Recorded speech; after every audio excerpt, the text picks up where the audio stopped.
늦은 밤, 저녁을 해결하려 터벅터벅 걷다.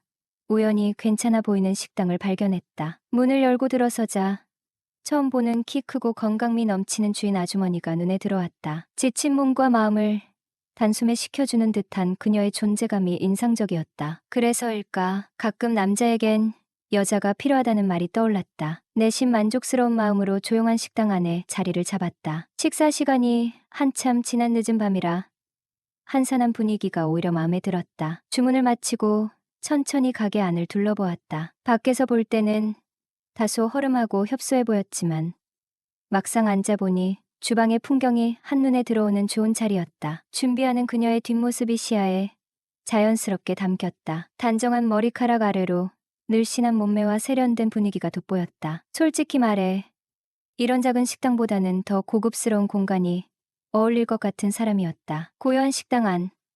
잠시 그녀를 바라보던 시선을 거두고 가볍게 말을 건넸다. 예상과 달리 그녀는 무척 수줍음이 많았고 별뜻 없이 던진 농담에도 그저 의미심장한 미소만 지을 뿐이었다. 어쩐지 세상의 때가 덜 묻은 사람처럼 보였다. 마침 주문한 음식이 나왔고 허기진 배를 채우느라 정신없이 먹고 있는데 그녀가 다소 의아한 듯 한마디 건넸다. 그래, 저녁 시간엔 뭐 하시고 이렇게 늦게 오셨어요? 곧 가게 문 닫을 시간인데. 네. 일이 늦게 끝나는 바람에 식사 시간을 놓쳤네요. 정갈하게 차려진 한 끼를 실컷 즐기고 나니 포만감이 밀려왔다. 잠시 여운을 즐기다 식당을 나섰다. 그런데 다음 날이 되자 온통 머릿속은 그녀의 모습이 떠다녔다. 퇴근 시간이 다가올수록 자연스럽게 발걸음이 식당으로 향하는 상상을 하게 되었다. 결국 칼퇴근과 동시에 다시 그곳으로 향했다. 식당 문을 열자 그녀가 방긋 웃으며 반겼다. 오늘은 일찍 오셨네요. 말을 마치자마자 그녀는 직접 시원한 보리차 한 잔을 내어 주었다. 자연스러운 환대에 마음이 한층 더 편안해졌다. 뭘로 드릴까요? 보리차를 한 모금 시원하게 들이킨 후 그녀를 향해 미소 지으며 말했다. 어제 먹었던 그걸로요. 너무 맛있어서 집에 가서도 생각나더라고요. 그녀는 밝게 웃으며 장난스럽게 되묻듯 대꾸했다. 오호, 그러셨어요? 근데 음식이 생각난 거예요. 아님, 제가 생각났던 거예요? 호호호. 그 순간, 그녀의 환한 미소가 유난히 매력적으로 보였다. 정확히 결혼 11년 차 만에 5살이 어린 마누라가 바람이 나서 이혼해달라면서 집을 나가 혼자 지낸 지 수개월째였어요. 행여나 집으로 돌아오려나 잘못했다고 하면 다시 받아줘야지. 아내가 돌아오기만을 하루하루를 희망을 가지며 술로 버텨가고 있었어요. 그러나 나의 기대와는 달리 아내는 친정에도 연락을 안 하고 주변 사람들에게 일체 연락도 없고 수개월째 나타나지도 않았다. 난 매일 저녁마다 그녀의 식당에 들렀다. 안녕하세요. 반가워요, 정태 씨. 일하는 아주머니들은 나를 정태 아저씨라고 불렀고 사장님은 정태 씨라고 꼭 씨 자를 붙여주었다. 아, 늦었다. 아직 밥을 못 먹어서 얼른 달려왔는데 문을 닫네요. 그래, 어쩌나 아주머니들 다 퇴근했는데. 잠시만요. 그렇게 한참을 생각하시더니 그럼 내가 차려줄게, 먹고 가요. 그래도 되겠어요? 사장님 퇴근해야 하는데. 뭐 괜찮아요. 아이들 다 컸고 기다리는 남편도 없는데 뭘. 그녀 남편은 5년 넘게 암투병을 하다 재작년 세상을 떠났다. 고마워요. 뭐 괜찮으니깐 들어와요. 그래서 저희는 셔터문을 다시 열고 들어갔답니다. 주방하고 방 일부만 불을 켰어요. 사장님이 간단히 찌개와 반찬을 내오면서 소주 한 병을 가지고 오시더군요. 고맙습니다. 안 그래도 소주 한잔 하려고 했는데. 정태 씨, 나하고 술 한잔 괜찮지? 네. 그러며 하면서 저는 밥을 먹으면서 소주를 한 잔 두 잔씩 마셨답니다. 그리고 2병째. 괜찮으세요? 차를 안 가지고 가세요? 괜찮아요. 택시 타고 가면 되죠. 씨 소주 한 병 더 2병으로 늘었답니다. 저야 술을 좋아하고 조금 먹는 편이어서 괜찮지만 사장님이 조금 취한 듯 하더군요. 정태 씨는 올 때마다 술이더라. 기본 2병이잖아. 그러다 젊은 나이에 큰일 치러. 도대체 왜 그러는 거야? 사는 게 재미가 없잖아요. 뭐 과부 팔자인 나보다 재미없으려고? 하하, 저도 호랍이에요. 마누라가 집 나가서 연락도 안 되거든요. 그랬어. 정태 씨 사정도 참 딱하네. 그쵸. 이런 상황에 제가 맨정신으로 잠이 오겠어요? 술이나 퍼마시고 술기운에 잠들 수밖에요. 오늘은 나도 안 되겠다. 취할 때까지 마셔야지. 그러더니 냉장고에서 소주 한 병을 더 꺼내왔다. 그렇게 시작된 주인 여자와 술자리가 새벽까지 이어지게 된 것이다. 마누라 도망가고 다른 여자는 없었어. 그녀는 호기심 가득한 얼굴로 날 빤히 쳐다보며 물어왔다. 그동안 일밖에 모르고 살았는데 한눈 팔 정신이나 있었겠어요. 그럼 사장님은 따로 만나시는 분 계세요? 나도 얼마 전에 헤어지고 지금은 혼자야. 사람은 말야 꾸준히 연애를 해줘야 되는데 말야. 그래야 살맛도 나고, 안 그래? 그렇긴 하죠. 사랑하면 세상이 이뻐 보인다고도 하잖아요. 그치. 늙으나 젊으나 사랑을 해야 한다니깐. 그래야 정태 씨 말대로 세상이 달라 보이지. 네네, 맞습니다. 맞아요. 정태 씨 그럼 나랑 사랑 한번 해볼래? 갑자기요? 정태 씨도 새로운 인생 살아야지. 언제까지 도망간 마누라 기다리며 허송세월로 보낼 거야? 그럼 아주머니랑 연애하면 제 인생이 달라지나요? 달라지고 말고 일단 믿어봐. 한 잔 두 잔 들어가는 소주의 힘은 남녀가 나눌 수 있는 최고 수위의 대화들이 오갈 수 있는 역할을 톡톡히 했다. 나를 한번 거쳐간 남자들은 다들 뻑가. 내가 그만큼 대단해 정말이야. 하하, 어떻게 뻑가는데요?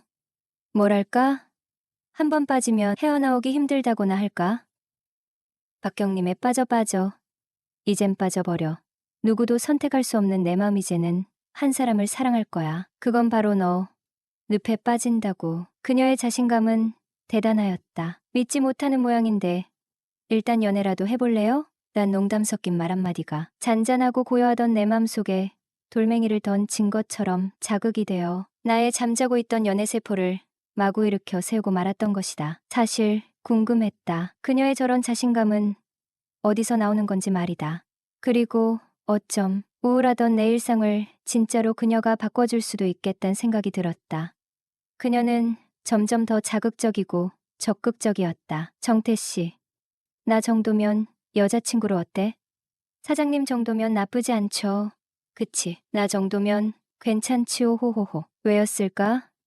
내 눈에 점점 그녀가 귀엽고 이뻐 보였던 건 그녀와의 관계가 소주 한 잔 한 잔이 늘어날수록 이성의 끈도 조금씩 무너져 내리고 있었다. 그녀는 남자가 많이 그리웠던지 왠지 모르게 촉촉한 듯 보이는 눈빛으로 끼를 부리듯 내 쪽을 한참 쳐다보았다. 정태 씨 잠깐만 있어봐. 그리고는 문 쪽으로 가더니 셔터문을 밑에까지 내리고는 그리고 물수건을 가지고 오는 것이었습니다. 그때 시간이 새벽 3시가 넘었답니다. 셔터는 왜 내리세요? 그러다 동네 소문이라도 나면 어쩌시려고요? 뭐 어때? 아들뻘인데 하면서 내 옆으로 오더니 팔짱을 끼는 것이었습니다. 마치 오랜 연인처럼 자연스러웠죠. 저 역시 싫지 않았고요. 오히려 좋았어요. 그녀의 그런 모습을 바라고 왔는지도 모르니깐요. 그리고는 정태 씨가 자꾸 남자로 보여 또 한 번 이어지는 그녀의 고백. 네, 정말요.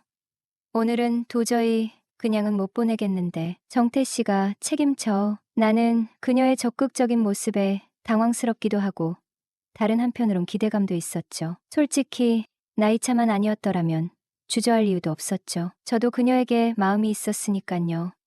왜? 내가 부담스러워? 당장 내일부터 책임지라고 할까 봐서? 그녀는 내 속마음을 꿰뚫고 있었다. 네, 살짝 부담스럽긴 하죠. 내 행동에 제가 책임을 져야 하니깐요. 참나, 요즘도 이리 고리타분한 생각을 하는 사람이 있네. 이러니 마누라가 도망을 가지? 네, 제가요? 그래, 너무 보수적이고 재미가 없어. 그럼 이 상황에 제가 어떻게 해야 하는데요? 정태 씨, 내가 맘에 든다고 했지? 네, 그럼 지금 이 순간을 즐겨야지. 감성이 이성을 앞설 때 사랑은 더욱 자연스럽고 뜨겁게 피어나는 법이야. 그럼 저도 이 순간을 즐길게요. 그녀와 함께한 밤은 참으로 인상적이었다. 단순한 열정 이상의 무언가가 느껴졌고 그녀의 자신감이 어디에서 비롯되는지도 깨닫게 되었다. 그날 밤 나는 한 가지 중요한 사실을 알게 되었다. 바로 희생. 남녀 사이에서 희생이야말로 가장 깊은 애정의 표현이 아닐까? 그녀가 기꺼이 내게 내어준 작은 배려는 예상보다 훨씬 더 큰 울림으로 다가왔다. 그리하여 반나절도 지나지 않아 서로 자기야라는 호칭으로 바뀌게 되었다. 안녕하세요. 저는 올해 30대 후반의 남성입니다. 20대 후반. 친구의 소개로 만난 아내와 짧은 연애 끝에 임신 사실을 알게 되었고 그 후 급히 결혼을 결심했습니다. 아내는 정말 아름다운 사람으로 처음 만났을 때부터 특별한 인상을 남겼죠. 무척 미인이었거든요. 그러나 서둘러 시작한 결혼 생활은 순탄치 않았습니다. 어린 나이에 출산을 경험한 아내는 육아의 부담으로 많이 힘들어했고 저 역시 하루도 편안한 날이 없었지요. 아내가 지쳐하는 모습을 보며 조금이라도 기분을 풀어주고자 명품 선물을 하기도 했습니다. 그 선물은 잠시 기쁨을 주었지만 그 행복은 오래가지 않았어요. 아이는 자주 울었고 상황은 점차 어려워졌습니다. 결혼 3년 차부터는 아이를 돌보느라 부부간의 소통이 줄어들었고 결국 각방을 쓰게 되었습니다. 부부 관계가 소원해지는 것을 느끼면서도 저는 가정을 지키려는 마음이 커 외도에 대한 생각은 전혀 하지 않았습니다. 어린 시절 부모님의 이혼을 겪으며 가정의 소중함을 깨달았기에 그 누구보다 가정을 지키고 싶다는 강한 마음이 있었어요. 하지만 어느 날 아내의 핸드폰을 우연히 보게 되었고 그곳에서 낯선 남자와 주고받은 메시지를 발견했습니다. 자기야, 보고 싶어. 오늘은 뭐 할 거야? 사랑해라는 말들이 가득했죠. 그 순간은 충격적이었고 바로 아내에게 그 남자가 누구인지 물었습니다. 아내는 결국 그 남자가 수영장 강사라고 털어놓았습니다. 그리고 그 후 아내는 아이를 데리고 친정으로 가버렸습니다. 이후 장모님에게서 전화가 왔어요. 아내가 왜 집을 떠났냐고 묻더군요. 저는 아내가 다른 남자와 바람을 핀 사실을 그대로 이야기했어요. 그랬더니 장모님의 첫 마디는 왜 핸드폰을 뒤져서 이런 일이 생겼냐 였습니다. 그 말을 듣고는 분노가 치밀었죠. 딸만 감싸지 말고 딸이 이렇게 된 건 당신이 이렇게 키운 결과 아닙니까? 라고 반박했습니다. 그렇게 3일이 지나고 장모님이 다시 전화를 걸어 오셔서 아내와 함께 집으로 오겠다고 하셨어요. 퇴근 후 우리는 세 사람 앉아 이야기를 나누었습니다. 장모님은 어떻게 할 거냐? 이혼할 건지 용서하고 살 건지 하루빨리 결정을 하라고 하셨습니다. 그런데 아내는 전혀 잘못한 기색 없이 아무 일도 없다는 듯이 앉아 있었습니다. 그래서 저는 각서를 쓰자고 했어요. 그러자 아내는 자기도 내가 원하는 내용의 각서를 쓴다고 했죠. 저는 먼저 내가 원하는 내용을 적었습니다. 가정에 충실하고 절대 외도하지 않으며 추후 외도가 발각될 경우 위자료를 지급하지 않고 맨몸으로 즉시 이혼한다는 내용이었습니다. 아내도 자신이 원하는 조건을 적어두었고 우리는 각자 사인 후 일상으로 돌아가려고 노력했습니다. 하지만 그 후에도 아내는 안방으로 들어오지 않았고 그렇게 3년이 흘렀습니다. 결국 아내는 이대로는 못 살겠다며 다시 집을 떠나고 말았습니다. 아내가 가출한 후 수개월 동안 연락이 닿지 않았어요. 나는 매일같이 술로 시간을 보내며 외로움과 답답함을 달래려 했죠. 그러던 중 자주 가던 식당의 주인 여사님과 자연스럽게 가까워졌고 어느새 서로의 감정을 확인하며 연애를 시작하게 되었습니다. 나는 올해 40, 그녀는 50살. 혼자서 오랜 시간을 살아온 그녀는 내 힘든 시간을 함께 견뎌주었고 위로가 되어 주었습니다. 하지만 문제는 여전히 연락이 닿지 않는 아내였습니다. 그녀와의 관계가 깊어질수록 하루빨리 정리를 하고 새 출발을 하고 싶은 마음이 커졌습니다. 이혼을 원하지 않는 것인지 아니면 내가 모르는 어떤 속사정이 있는 것인지 알 수 없지만 시간이 흐를수록 한 가지는 분명해졌어요. 내 인생에서 가장 중요한 것은 내 곁에 있는 사람이 누구냐는 것이었습니다. 주변의 시선이나 사회적 기준보다 내 행복을 가장 먼저 생각해야 한다는 걸 깨달았거든요. 힘든 순간을 함께 해준 사람과 새로운 삶을 시작하는 것이 옳다고 믿습니다. 이제는 더 이상 머뭇거리지 않고 나 자신을 위해 이혼을 결심했습니다. 살면서 누구와 함께 하느냐에 따라 인생의 방향이 달라진다는 걸 깨달았거든요. 혹시나 비슷한 고민을 하고 있다면 자신의 행복을 최우선으로 두고 용기 있는 결정을 내리시길 바랍니다.